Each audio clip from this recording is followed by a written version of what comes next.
Ada satu pola yang muncul berulang kali dalam hidup banyak orang. Mereka bukan kelelahan karena hidupnya berat, mereka kelelahan karena tidak berani menempatkan diri. Mereka tidak keberatan membantu. Mereka tidak keberatan hadir. Mereka tidak keberatan diminta tolong. Yang membuat mereka runtuh adalah satu hal sederhana. Mereka tidak berani berkata tidak. Dan itu bukan kebaikan, itu ketakutan. Takut membuat orang lain kecewa, takut dianggap berubah, takut kehilangan hubungan, takut dicap sombong, takut disebut egois. Padahal ironinya jelas, orang yang selalu mengiyakan justru adalah orang yang paling mudah ditinggalkan. Karena mereka tidak pernah membuat siapapun menghargai batasnya. Dunia tidak menindas orang baik.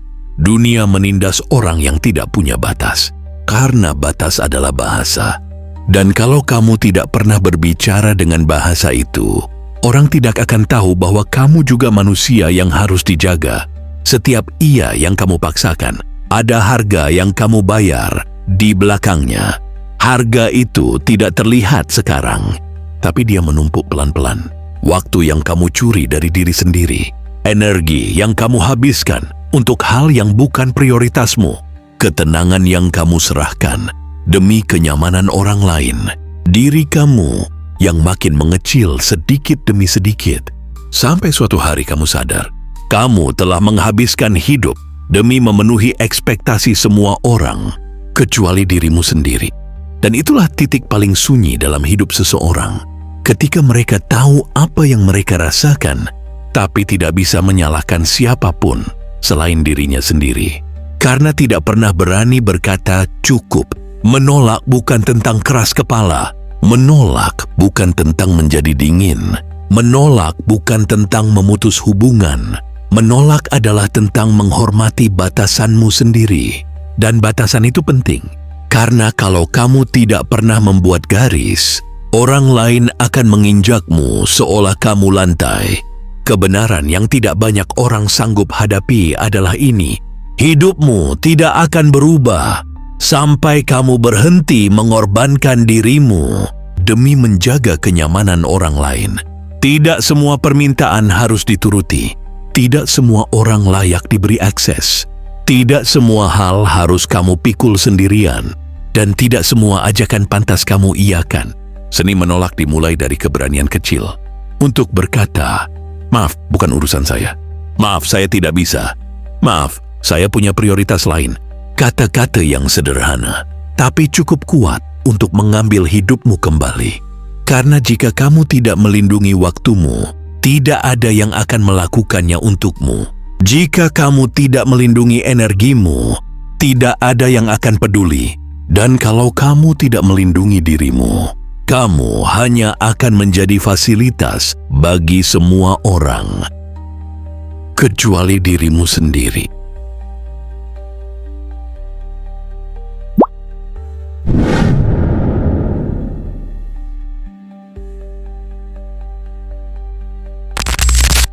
Seni menolak tanpa drama, tanpa takut, dan tanpa rasa bersalah. Menolak bukan tentang melawan seseorang. Menolak adalah melindungi apa yang penting bagi hidupmu, dan agar penolakanmu tidak berubah menjadi konflik. Karena penolakan yang paling kuat selalu disampaikan dengan nada paling tenang. Ada beberapa prinsip yang membedakan orang yang bisa menolak dengan elegan dan orang yang sekadar meledak karena menahan terlalu lama. 1. Jelaskan prioritas bukan alasan. Orang yang takut menolak selalu memberikan 1000 alasan. Dan semakin panjang alasanmu, semakin mudah orang menekanmu. Seni menolak adalah ini. Saya tidak bisa. Saya sedang fokus pada prioritas lain. Singkat, bersih, tidak membuka pintu debat. Orang boleh kecewa, tapi kamu tidak sedang hidup untuk mengatur emosi semua orang. 2. Tetap tenang, jangan terlihat bersalah. Rasa bersalah adalah bahan bakar bagi orang yang suka memaksa. Begitu kamu terlihat goyah, mereka akan masuk. Itulah sebabnya penolakan harus disampaikan dengan nada netral, stabil, dan tidak memohon. Bukan marah, bukan terbata-bata, bukan merasa berdosa. Cukup. Maaf, saya tidak bisa. Sederhana. Dan itu cukup. Lebih dari cukup. 3. Jangan menjelaskan detail yang tidak perlu.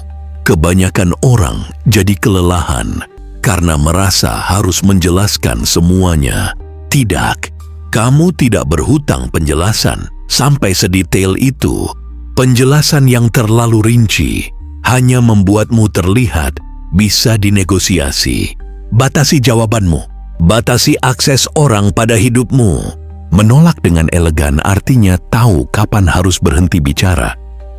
4. Hormati dirimu sendiri dulu, baru orang lain.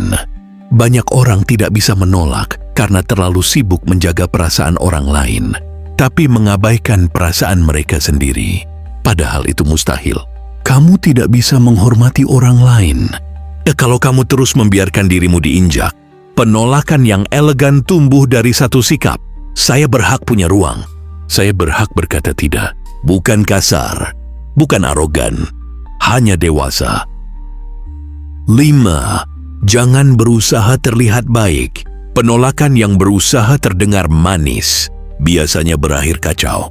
Karena orang akan mencium keraguanmu. Dan keraguan adalah undangan bagi mereka untuk memaksa. Menolak dengan elegan berarti tegas tanpa permisi berlebihan. Tidak marah, tapi juga tidak berlutut. 7. Ingat, bukan kamu yang berbuat salah. Banyak orang merasa bersalah saat menolak. Padahal pikiran itu hanya menunjukkan satu hal. Kamu terlalu terbiasa mengorbankan dirimu sendiri. Yang salah bukan penolakannya. Yang salah adalah merasa harus selalu tersedia. Kamu punya hidup. Kamu punya batas. Dan siapapun yang menghargaimu akan menerima penolakanmu tanpa drama.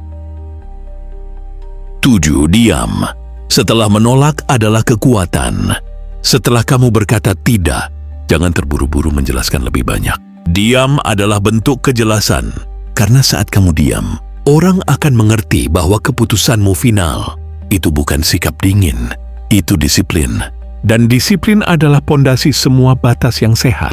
Seni menolak bukan hanya kemampuan sosial, itu kemampuan untuk menjaga harga dirimu sendiri.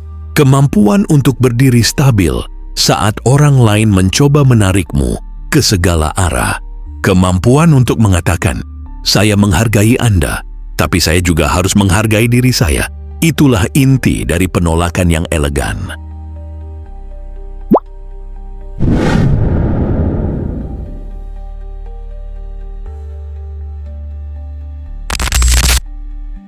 Bila kamu belajar menolak, dunia akan belajar menghormatimu. Ada satu perubahan yang terjadi ketika kamu mulai berani berkata, tidak. Dunia berubah cara memandangmu. Bukan karena kamu menjadi lebih keras, tapi karena akhirnya kamu mengirim pesan yang selama ini tidak pernah kamu kirim, bahwa kamu punya batas, dan batas selalu menciptakan rasa hormat. 1. Konsisten adalah kuncinya. Orang yang tidak konsisten akan selalu diuji. Mereka menolak hari ini, tapi besok mereka luluh dan berkata iya. Itulah sebabnya banyak orang tidak menghargai penolakan mereka. Karena mereka tahu, cukup tekan sedikit, cukup beri rasa bersalah sedikit, maka semuanya akan runtuh. Jika kamu ingin batasmu dihormati, kamu harus stabil, tenang, tidak berubah hanya karena ada suara yang memaksa. Penolakan yang konsisten adalah bahasa yang dipahami semua orang. 2. Jangan menjadi pilihan cadangan. Ada orang yang hanya datang ketika membutuhkan, tidak hadir saat kamu butuh. Tidak ada saat kamu runtuh, tapi mereka bisa memanggilmu kapan saja, seolah kamu selalu harus siap. Ketika kamu membiarkan itu terjadi, kamu sedang mendidik mereka untuk meremehkanmu. Cara menghentikannya sederhana, jangan selalu tersedia, bukan untuk membuat drama, tapi untuk menegaskan, Kamu bukan objek yang bisa dipakai kapanpun dibutuhkan. Orang akan menghormati batasmu ketika mereka sadar kamu tidak akan memberi akses tanpa alasan. 3. Berhenti menjelaskan nilai dirimu. Salah satu kesalahan banyak orang adalah terus menjelaskan diri hanya demi dimengerti. Padahal orang yang ingin memaksamu tidak peduli apa alasanmu. Mereka hanya peduli apakah kamu mau menyerah. Dan itulah sebabnya penjelasan yang panjang hanya membuatmu terlihat lemah. Hormat tidak datang dari pembenaran. Hormat datang dari ketegasan. Semakin tenang kamu berkata tidak, semakin besar rasa hormat yang muncul. But, berikan akses hanya kepada orang yang layak. Tidak semua orang layak masuk ke hidupmu. Tidak semua orang pantas mendapat perhatianmu. Tidak semua orang wajib kamu bantu. Hidupmu tidak panjang. Tenagamu tidak besar. Waktumu tidak tak terbatas. Memberikan akses hanya kepada orang yang layak bukan sikap egois. Itu kedewasaan karena kamu akhirnya tahu bahwa tidak semua hubungan membawa damai dan tidak semua hubungan wajib dipertahankan. 5. Orang menghormati mereka yang menghargai diri sendiri. Ini hukum sosial yang tidak pernah berubah. Orang akan memperlakukanmu sesuai cara kamu memperlakukan dirimu sendiri. Jika kamu mengabaikan dirimu, orang lain akan mengikuti. Jika kamu menghargai dirimu, orang lain akan belajar menyesuaikan. Dan ketika kamu mulai berani menolak, berani berkata tidak, berani menjaga ruang hidupmu, orang akan melihat satu hal yang selama ini hilang. Kamu menghormati dirimu sendiri.